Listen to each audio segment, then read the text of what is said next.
Magandang araw sa inyong lahat mga kamatsas. Ngayon naman po ay ating i-analyze ang mga kaganapang nangyari dito sa finals ng FIDE World Cup. Unahin muna natin ang masasabi ko pong pinaka-crucial sa match dito, ang bakbakang Esipenko ng Russia at Yakubov ng Uzbekistan. Dahil sa kanilang dalawa kukunin ang huling slot patungo sa FIDE Candidates for World Chess Championship. Ayan. Kasi po sila Sindarov and Weyi sa pinali, trophy at pera na lang po ang pinaglalabanan, no? Pataasan, pero pareho na silang pasok sa FIDE candidates. Pero bago natin simulan, sagutan muna natin yung puzzle na iniiwan sa atin ng Internet Chess Club per video mga kamatsas. It's White to Play, ito po yung kahapon, November 23 puzzle. Puzzle ng aking birthday. Alright, congratulations sa mga nakakita ng Knight D1. Medyo mabigat-bigat ito.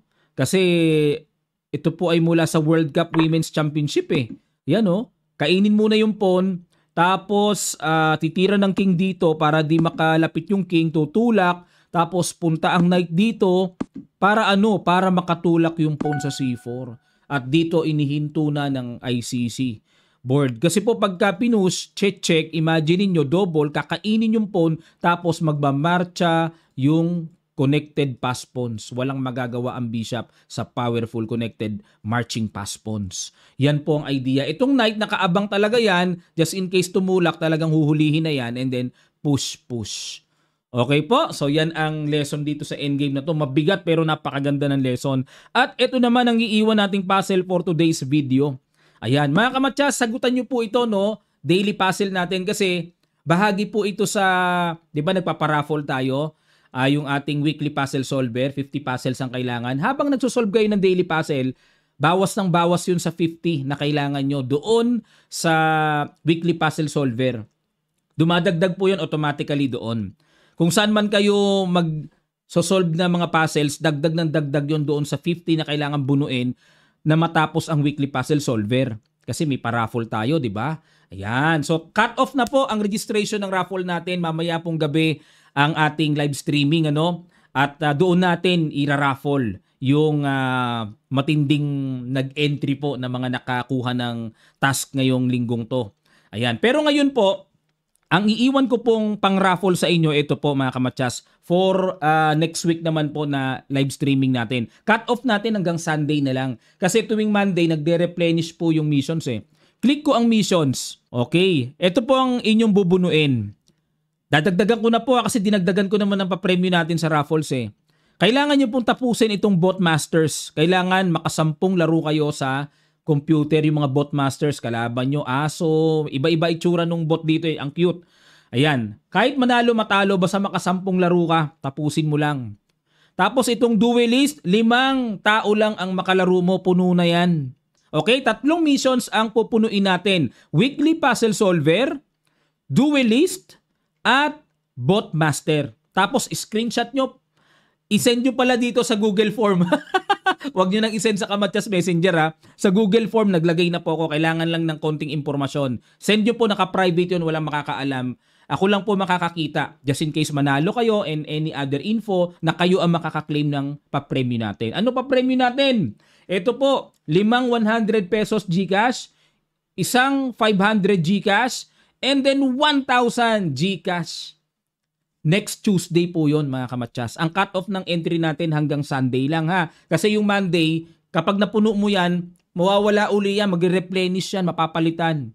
Kailangan mo uling punuin. So mag-iisip uli ako kung ano yung ipapalit ko po sa bot master and duelist. Pero yung weekly puzzle solver natin, as is yan mga kamatsas. Talagang normal natin yan. Okay lang, marami namang papremyo mga kamatsas, no? Na training ka na, may chance ka pang manalo ng GCash. Saan ka pa? Ang Google Form po ng registration ng entry, lalagay ko sa comment section below and lalagay ko rin po sa ating description para saan man tumama, makapag-entry po kayo mga kamatsas. Gawa na kayo ng ICC sa mga wala pa po, no? Madali lang po. Android user ka man o Apple, mayroong app application. So mag-download na kayo sa inyong mga cellphones, doon nyo sagutan, screenshot. Kailangan nyo po yung screenshot kasi i-upload nyo yan dito sa Google Form ng entry para makasali po kayo sa ating raffle. No? Weekly po yan mga kamatsas. Tuwing live streaming natin sa ICC, doon natin iroroleta. Okay mga kamatsas. Alright. So, grabe, nakakatuwa talaga ang Internet Chess Club, no? At ito pong board na gamit natin ay board yan ng ICC. Ang ganda ng board, oh. Tapos, pinalitan ko na po, malaki yung clock dito. Okay, simulan na kagad natin. Ang ginawa dito ni Esipenko nag-E4. C5 naman si Yakubuev. Knight F3, Knight C6 at pinasok ang open Sicilian. Takes, Knight F6, Knight C3, E6. Ayun. Kasi po ang alam natin dito yung E5. Yan ang papunta sa Sicilian Sveshnikov. Pero pag nag-E6, marami pang pwedeng puntahan. Kinapture na po ang Knight sa C6 capture. E5. Ayun. Grabe, no? May pagka-scotch game ang itsura, no? Knight D5 at nag-Knight E4. Okay, para iwasan ang exchange and then mamaya magamit yung sipon para ipang-alis sa Knight D5. At nag-Bishop B7, nag-develop lang bookline pa to, Bishop D3 para makapag-castling. At nag-Queen C7, tineret ang pawn sa E5, nag-F4 muna para depensahan. At nag-Knight B4, agad hinanting dito ang Bishop. Pero inaatrasan lang yan. Siyempre, wag munang i-exchange basta-basta ang Bishop sa Knight dahil malakas po talaga ang Bishop eh. Nag-C5, ayun. Okay, tineret na. At nag-Bishop to F3, Bishop D5 at yan po ang novelty dito ni Yakubuev. Kasi ang mga nagawa na dito may tumira ng C4 at may tumira na rin ng Rook D8. Yan na po ang mga naganap dito. Okay? Bishop D5 ang ginawa. Ano ang idea ng Bishop D5? Para walang Knight D6. Yun ang nakikita ko para ma-disconnect yung suporta ng Queen sa D6. Okay? Nag-castling. Bishop E7. C3 paalis na sa Knight, umatras, at nag-Bishop E3 threat ang pawn sa C5, kinaslingan lang, at nag-Knight G3. O kasi kung kakapturin itong pawn sa C5, silipin muna natin, pag kinapture yan, ito po ang gagawin. May kain, sige, pagpalagay natin, kainin ng Queen, may Knight takes E5, may bawi, makukuha din ang Knight sa C5. Lalambot pa yung center pawn. Tingnan nyo, lalambot yan, no? Yung pawn sa E5, nako, delikado, no? Pero halos equal lang din. Kakatakot nga lang sa puti. Kaya dito ang ginawa ni Esipenko, nag-Knight G3 muna siya. At kinapture, capture, at nag-D5. Ayun.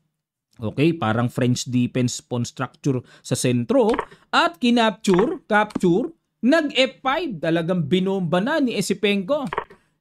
Tinagpas na yung Knight, baka mamaya makalundag pa ng hindi maganda yan. Kaya medyo duda rin ang black. Kinain Queen to Queen, endgame. Nag-C4 kasi nakahang, tinulak muna. Kinain, kain. Naku po, yun lang. Russian itong si Esipenko. Alam niyo po sa Russia, kasama sa subject nila. Elementary pa lang may subject na agad ng chess hanggang sa mag-high school. Ganun pala doon. Kaya ang inuuna pong aralin doon, endgame. Kaya ko po na i-segue iyon. Russian itong si Esipenko. Alam niya, aral ito sa endgame mga kamatsas. Nag-Rook B8, kumounter si Yakubuev at wala na, dinobol. Knight E5. At nag-Rook takes, takbo, threat ang Bishop, nag-Bishop C1. Sinuportahan muna yung pawn sa B2. Rook D8, susundot ng gulo-gulo. Nag-King F1. Bakit? Pag chumek. May Rook E1 pag chumek. Nag-King F7, Rook E2, Rook D5, King E1, nag-Knight E5, at nag-B3. Paano kung chumek dito? Paano kung chumek? Check. Chinek nga. Nag-King lang. Hindi man lang natinag, hindi man lang natakot. Dito si Esipenko. Grabe, timplado, no? Nag-H5. Kasi po mga kamatsas, kung check dito, Knight F4, may harang lang Rook D2 ha. Baka mamaya iniisip nyo kasi kuha yung tore. Pag kinain lang naman, kain. So parang walang mapupuntahan talaga to na perfect square. Check. Sa madaling sabi. Okay, pero ang ginawa dito, nag-H5, balik tayo. Bishop D2, okay, para takpan na ang pressure. Nag-Rook A5, threat ang pawn, at nag-Bishop E3 lang. Okay? Nag-A6 para ilag kasi kahit paano nakaturong threat. Kinain na. Sinadya talaga ni Yakubuev, no? Pero double po naman. Nag-Rook E5, Bishop D4, Rook G5 threat sa pawn at nag-king C2. Kapansin-pansin, dalawa ang double pawn dito ng puti, ano? Double pawn. Nag-rook takes G3 at dito mga kamatsas, ito ang matinding tira na meron palang ganun. Pakiguess nyo huling bitaw dito ni Esipenko na pa-resign si Yakubwev sa ayaw at sa gusto niya. Sa ilang sandali lang, tutuloy kagad natin. Start.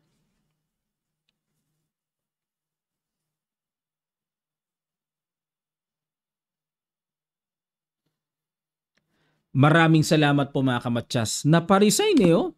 Bishop E3 resign para i-disconnect ang suporta ng Torre sa Knight. Paano ngayon ang Knight?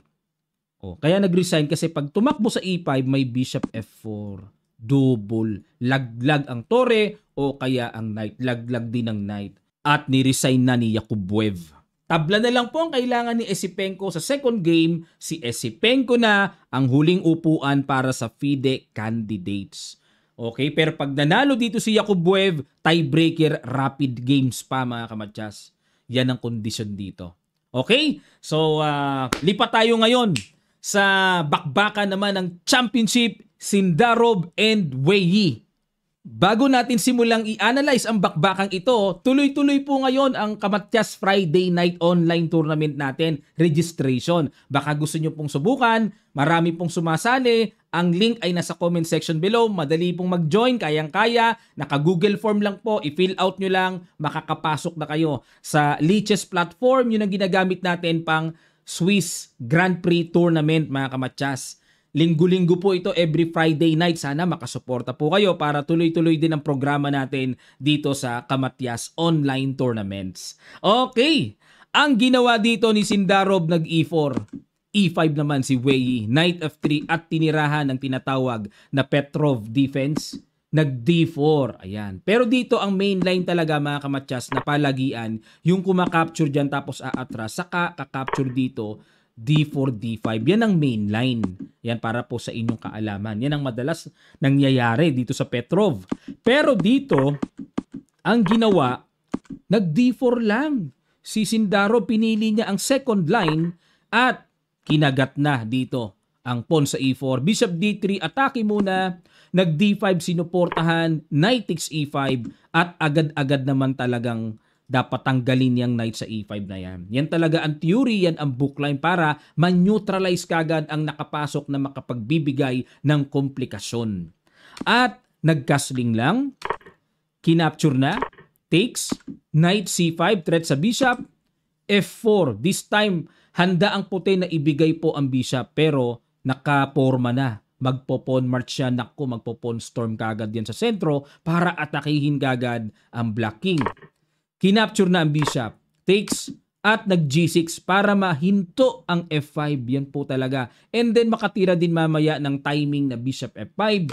Bishop E3, develop, nag-C5. Okay. Kasi kung dito po pupunta, iistorbohin ng bishop dito, maaring ganon. Nag-C5 muna, Knight C3, at yan naman po ang bagong luto dito ni Sindarov, bagong sangag. Yan. Merchandise, kamatyas, bagong sangag. Merchandise, hintayin nyo ha. December ang release namin, abangan nyo po. Okay, dito po kasi ang mga naganap na may tumira ng Rook D1 at may tumira ng C4 ayon sa talaan ng aklat. Pero, Knight C3 bago. Biruin nyo, nagpapa-D4, nagpapa-double lang? Ha? Ano? Pero, D4 nga. Hindi na sindak dito si Weyi. Anong gusto mo mangyari? Parang gumanon eh. Double. Nag-Knight E4. Aba, grabe. Kinargahan. Kinargahan ng lalim ng preparasyon, no? Bishop E7 lang. Kumbaga, sabi ni Sindarov, di mo pala makain eh. Tuloy-tuloy ka. Ginawa ng kwento. Ayan, dito, ano ba meron kung kakapturin po ang bishop? Meron kasing Knight F6 check. At, obligado, King E7, magku-Queen B5. Naku po. Kasi hindi pwede umangat ang Queen, may matchas dun sa dulo pagka iniwanan. At ito ang paparating. Meron pang Queen takes C5. Naku, dami pala. Marami pala, no? Tahimik lang pero grabe na pala ang kalagayan ng king. Paano yun, coach? Paano? Di paturo. Okay, balik tayo. Grabe. Kaya ang ginawa dito, nag-bishop e7 na lang si Wei para proteksyon ng hindi makalundag ang knight na yan. Saka umatras. Time na para umatras. And bishop f5, tinusok na para talagang yung kabayo ay matagpas na. Queen e2, kinaslingan lang. Kala ko tatagpasin eh. Nag g4. Talagang may hamon si Sindaro. Paporma-porma kay tuluyan mo na. Atras-atras ka pala eh. Ang kwento, no? Ang kwento ng laban. Nag-bishop g3. Ayan na po. Ito, magandang forma sa puti. Bakit? Kasi mag-f5 na po. Ay, grabe. Malakas yan. Imagine niyo makaporma ng ganyan, no? Lakas niyan. Nag-d3. Grabe. Nang gulo na. Si Wei. Kinain lang. Nagpa 1 pawn down? Sabay nag-f5. Ha? Nagguluhan ako bigla doon, Hindi ba pwede mag-F5 nang hindi pinapakain yung pawn? Inenpas and capture. Takes. Rook D1. Kasi pagka-capturein to, hindi pwede. May bishop D4. Check, So, rook D1 lang. Kasi po dito, malalim yung natanaw ni Wei, no? Liit ng mata, pero rake kita. Kasi pag kinain itong bishop, kain, ang maiiwan, lamang nga ng isang pawn ng puti, pero maiiwan opposite colored bishop. Baliwalay. Marami pa rin pang hold na drawish or equal-equal. Etong black dyan, pag opposite colored bishop, yan mo. Lesson dito, matuto tayong malaman kung ano yung mga iiwang pyesa. Nakakatulong talaga yun. Nagko-connect ngayon yung lalim ng endgame foundation mo. Grabe yung kamay, May ganon. Okay, nag-rook AE1. Check. Bishop D4, check. Hinarangan. Kain to Bishop B5. Okay. Para sa ating kaalaman, pag kinain po kasi ang pawn sa F4, may bishop takes. And then, ito ang continuation. Bishop takes G4. At, grabe kalalim din pala ng palitang variation na to Sabay knight F6 check doon, Malalim. King G7, sabay bishop C3 lang atras. Na dito, grabe ka lamang ang puti. Queenless, Malupites, grabe. Lamang ang puti kasi ang talas ng pagkakatusok dun sa king Ayun. Hindi pwedeng capturein ito. May ganung magaganap. Pero, makita kaya ng puti yung pa-queenless na yun? Yun ang tanong, di ba? Pero, balik tayo sa ginawang bishop B5 ni Wei. Nag-queen F3. Tumabi muna, nilapitan yung pawn para hindi makuha ng buo. Kinapture na, yun nga lang. Naiwanan ng queen yun. Nag-rook B1, tinuhog muna. Ayun, grabe. Eto na, lumabas na ang pagka-Wei. Eto 40 ni Wei, yung mga gulo-gulo 40 niya talaga yan Kinain, kain. Yun nga lang, opposite colored bishop. Ang ganda ng palitan ng Ang ganda ng palitan Pero wala rin pala. Ganunan lang din pala. Grabe, Sarap din pala nag-a-action. Ganunan lang pala. Matapos mag-action, nag-a-appearan lang din pala. Kasi opposite colored bishop wala yun, hindi naman makain yun. Medyo pogi nga lang sa pormahan ng Torre. Kumbaga, naka-Fernando po at Robin Padilla na yung datingan kasi ako, nanonood ako ng mga pelikula ng araw ni Fernando po tsaka nila mga action star nila Robin Padilla Ayun. Check. Chinek muna. Ganon. Check. Ay! Ayun, hinarangan. Ay, oo. Check. Kasi kung dito kasi pabalik-balik, windmill ang tawag dyan. Windmill. Magpapabalik-balik ganon. Yun, lamang ng isang pawn dito, pero wala. Opposite colored bishop Opposite colored dyan Yan. Okay, endgame. Endgame study, mga kamatsas. So, endgame. Yan ang lesson dyan. Okay, basta yung bishop, protected yon, walang babagsak dyan. King moves lang. Yun, pabalik-balik lang.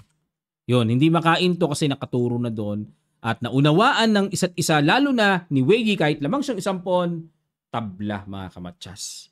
So hindi pa malaman kung sino ang nakakalamang kasi tabla nga eh. Yung second game, pag nagkatalo, o di alam na kung sino champion, pero pag natabla, tiebreaker rapid games pa. Ayan mga kamatsas, sana po natuto kayo dito sa mga pinag-aralan natin, ano? O ganda eh. Abangan natin ang mga mas crucial ito, mas matindi itong second game. Abangan natin mamaya mga kamatsas. Okay po, muli tayo ay nag-iimbita sa darating na Kamatsas Friday night. 5th edition na tayo mga kamatsas. Tuloy-tuloy po ito. Every after 3 days after ng tournament, nag-release tayo ng premyo. So meron tayong mga lucky winners po mga kamatsas. And then don't forget, mag-entry na po kayo dito sa ating raffle. Libre lang po yung pa-raffle natin. Gagawin nyo lang, tatapusin nyo lang yung missions na sinabi ko kanina, no? 3 yon, yung duelist, yung playbot, tapusin nyo yon, and then yung ating regular na puzzle, yung weekly puzzle solver natin. Kasi every Monday pala yan, nare-replenish pala yan mga kamatsas. Na-solve mo nung nakaraan. Sa Lunes, blanco uli yon. Kaya kailangan sagutan mo, punuin mo uli yon. Oh, grabe mga kamay, may mga pag-ganun-ganon, no? Ayun, mga kamatsas. Okay po? So, and then, 3 lang yata yung nasa, ewan ko, basta click nyo na lang yung Google form, pinagawa ko kay Queen Kwang Kwang yon. So, konti lang yon, naka-private yon, di naman masisiwalat yun sa kung saan man. Ako lang o kami lang po nakakaalam. Para lang syempre, meron kaming impormasyon kung manalo kayo, di ba? Pati GCash number nyo, kukunin namin kasi doon namin papadala yung mapapanalunan nyo. 5 o 10 pala, 5 nga. 5 100 GCash. Isang 500 at isang 1,000. 7 ang pamimigay nating mga papremyo sa ating paraffle mga kamatsas. Mamaya na dahil Tuesday ngayon, mamaya may live tayo ICC. Okay? Na-training ka na, may chance ka pang manalo. Pero yung iraraffle po natin mamaya, tungkol lang yun sa sa mga nakatapos ng Puzzle Weekly Solver. Wala pang daily, wala pang duelist and playbot wala pa doon. For the next coming raffle draw yun, mga kamatsas na pang entry. Alright mga kamatsas, maraming salamat po. Happy day sa inyong lahat at magkita-kita pa tayo sa mga susunod pang chess updates.